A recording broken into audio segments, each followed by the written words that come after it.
শরীফ জাহির, আমরা দেখছি যে দেশি বিনিয়োগও কমে যাচ্ছে, ঠিক দেশি বিনিয়োগ করার পেছনে মূল কারণগুলো কি? আমি একটু in favour of the existing government একটু কিছু কথা বলি। আমরা ভালো সাইডগুলো অ্যাকচুয়ালি দেখার চেষ্টা করি যে আমরা 5ই আগস্টের পর দেশটার অবস্থাটা কী ছিল অ্যাকচুয়ালি। এই দেশে তো 16 বছরে তো প্রত্যেকটা ইনস্টিটিউশন ক্রিপেল করে দেওয়া হয়েছে। আপনার ল অ্যান্ড অর্ডার পুলিশ বলেন, আপনি জুডিশিয়ারি বলেন, হ্যাঁ, বা ইনভেস্টমেন্ট ক্লাইমেটও যদি বলেন যে the business was primarily run by few oligarchs, তারা হয়তো বা দেশের বাইরে চলে গেছে, পালায় গেছে। এই যে ক্রাইসিস মোমেন্টের পর এই ইন্টারিম গভর্নমেন্ট, এখানে একটা গভর্নমেন্ট ফর্ম হলো যেখানে নাকি সবার হয়তো বা সেই এক্সপিরিয়েন্সও নাই। আমরা যারা অ্যাডভাইজার যে কমিটি দেখতেছি, তো যেটা হচ্ছে যে তারা এর মধ্যে যে ভালো জিনিসগুলো আমি যদি হাইলাইট করি সেটা হচ্ছে যে আপনি যদি রেমিটেন্স দেখেন, আপনার গত বছর থেকে অলমোস্ট 30% রেমিটেন্স বেড়েছে। আপনার এক্সপোর্ট, আমরা এতই রেজিলিয়েন্ট কান্ট্রি, এটা আমি জানি না দেশে এটা কি গভর্নমেন্টের ক্রেডিট নাকি এন্টারপ্রেনারদের ক্রেডিট। ইভেন 6 তারিখেও কিন্তু আমরা ফ্যাক্টরি চালু রাখছে এত কিছুর মধ্যে। এবং আমাদের এক্সপোর্ট যদি দেখেন আপনার ইয়ার টু ইয়ার মে মাস পর্যন্ত আমাদের 10% গ্রোথ আছে। তারপর যদি আমরা ফাইন্যান্সিয়াল সেক্টরে যদি যে ইয়েটা দেখি যে চেষ্টা হচ্ছে যে ব্যাংকিং অর্ডিন্যান্স যেটা করা হয়েছে, আমি বলবো যে এটা যথেষ্ট এফেক্টিভ হতে পারে যদি আমরা ইমপ্লিমেন্ট করতে পারি ঠিকমতো। তো এখানে অনেক কিছুই আছে যেটা নাকি আমরা ব্যাংকগুলোর বোর্ড রিফরমেশন, আপনার এখন আমরা ক্যাপিটাল ইনফিউশন নিয়ে কথা বলতেছি, মার্জিন নিয়ে কথা বলতেছি, তো সুযোগগুলো আছে। এখন যে সমস্যাটা হয়ে গেছে সেটা হচ্ছে যে একটা কেমন জানি মিসট্রাস্ট ক্রিয়েট হয়েছে ওভার দ্য 9 মান্থস, যে আইদার ওনারা হয়তো বা স্টেক হোল্ডারদেরকে বুঝাইতে পারে নাই বা কমিউনিকেশন ল্যাক আছে।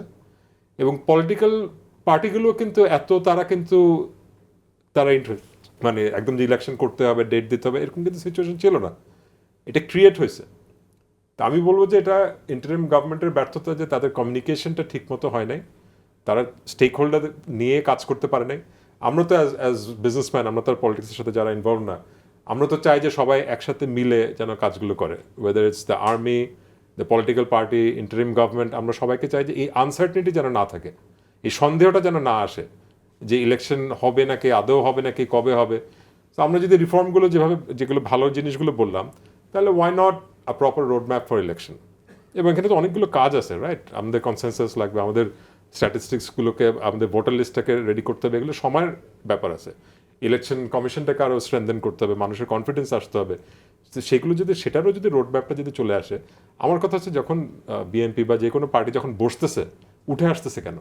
আমরা তো চাই যে একদম বসে মিটিং চলবে, 7-8 ঘন্টা 10 ঘন্টা বসবে, এবং সেখানে বসে সব পলিটিক্যাল পার্টি একসাথে অ্যাগ্রি করবে যে this is the road map. আমরা একটা সলিউশন, আমরা বিজনেসম্যানরা একটা সলিউশন দেখতে চাই, এবং আমরা খুব অপটিমিস্টিক যে আমি বলবো যে আমাদের যে আর্মি চিফ, উনি যথেষ্ট, মানে বলবো যে he is not power hungry. আমরা এই পর্যন্ত যা দেখলাম, তো ওনাকে আমরা কাজে লাগাচ্ছি না কেন? আমাদের পুলিশ টোটাল এই ডিপার্টমেন্টটা একদম ব্রেক করছে, রাইট? তো এখানে আমাদের নতুন রিক্রুটমেন্ট থেকে শুরু করে যে অ্যাডভাইজার সাহেব আছে, ওনার তো হেল্প দরকার অ্যাকচুয়ালি।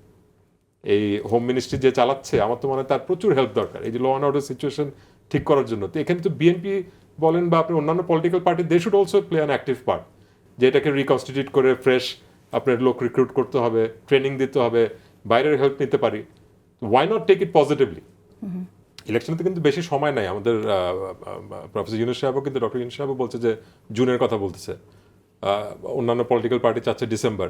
তো আমরা একটা কম্প্রোমাইজে এসে একটা প্রপার রোড ম্যাপ নিয়ে আমরা দেশটাকে আসলে সবাই ভালোবাসতে হবে আসলে, যে আমরা পজিটিভ জিনিসগুলো করে কিভাবে একসাথে মিলে নিয়ে নিতে পারি সামনের দিকে। এবং এমন একটা ইলেকশন হওয়া উচিত যেটা নাকি ক্রেডিবল হবে, পার্টিসিপেটরি হবে, যেন মানে সব পলিটিক্যাল পার্টি যেন এটাকে এন্ডোর্স করতে পারে। আমরা গতকালকে আপনি যদি দেখেন, আমাদের একটা ছোট্ট একটা ট্রেড বোর্ডের ইলেকশন হলো, বিজিএমের ইলেকশনের পরে কিন্তু দুই প্যানেলই কিন্তু একসাথে হ্যান্ডশেক করে তারা just like any other country, আমেরিকার মতো বা যে কোনো এখানে, which is a positive side, যে আমরা তারা ইলেকশনটাকে মেনে নিয়েছে এবং খুব সুন্দর ইলেকশন হয়েছে, কিন্তু একটা এক্সাম্পল হিসেবে হয়েছে। আমি চাই যে একটা অপটিমিস্টিক সিচুয়েশন যেখানে নাকি সবাই একসাথে মিলে আমরা দেশটাকে সামনের দিকে নিয়ে যাব।